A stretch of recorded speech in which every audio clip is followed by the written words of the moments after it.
Daniel's hands were cold the moment he stepped into the school hall. Students filled every seat, whispering, laughing, waiting for the speech competition to begin. He wasn't supposed to be on that stage. He never signed up. His English teacher, Mrs. Carter, had secretly submitted his name because she believed in him. But Daniel did not believe in himself. All week he practiced in front of his mirror, whispering the words, trying to speak loudly, trying to see himself as someone confident. But on the inside, he still felt like the quiet boy no one noticed. When the host announced, "Next speaker, Daniel Miller," the whole hall turned to look at him. Some students raised their eyebrows. A few laughed. Everyone knew he hated attention. Daniel swallowed hard and walked toward the stage. His legs felt heavy, as if each step was a challenge. He reached the microphone, breathed in, and lifted his eyes to faces staring back at him. Silence. His mouth opened, but nothing came out. His mind suddenly went blank. The words he had practiced over and over disappeared. Someone in the crowd whispered loudly, "Watch, he's going to mess up." Laughter followed. Daniel felt heat rush to his face. He tried again. This time a broken sound came out, mixing with a small stutter. The laughter grew louder. A few students brought out their phones and began recording him. His hands shook so badly he had to hold the microphone stand just to steady himself. His eyes filled with tears. He couldn't breathe.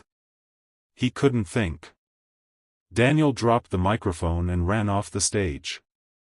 That afternoon, the embarrassing video spread across school. Some students added captions. Others sent it to group chats. By evening, everyone had seen it. Daniel didn't go to school the next day. He stayed in his room, replaying the moment in his head again and again.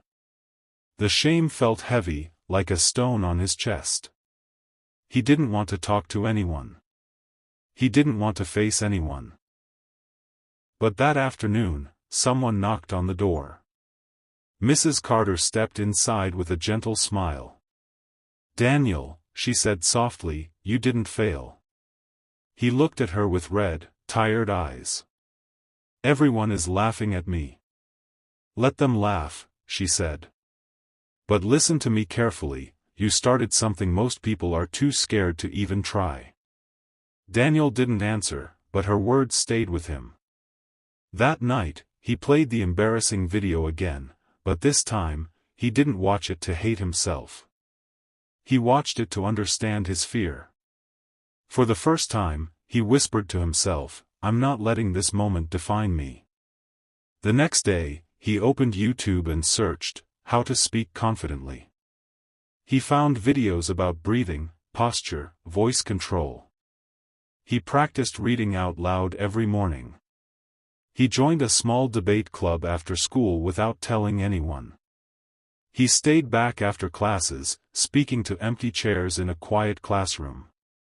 Every day he improved, slowly, quietly, consistently. Weeks turned into months.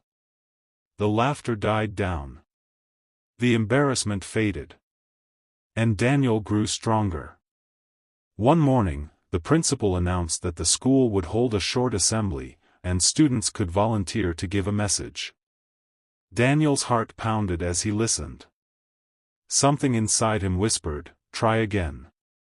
He raised his hand. A few students stared in surprise. Others whispered, "Is he serious?"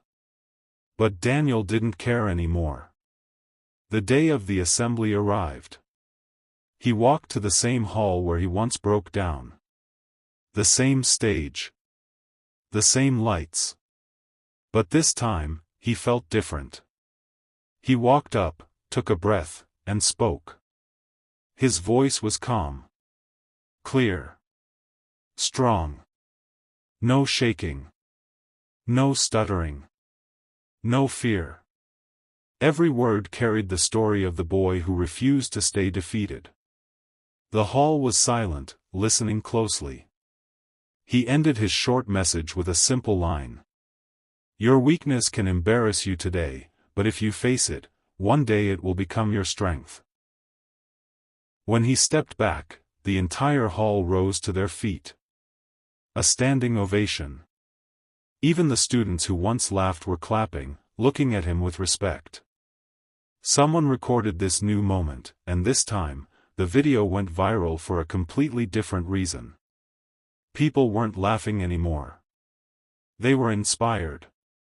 Daniel walked off the stage smiling, knowing the truth. His biggest embarrassment had become the beginning of his biggest breakthrough.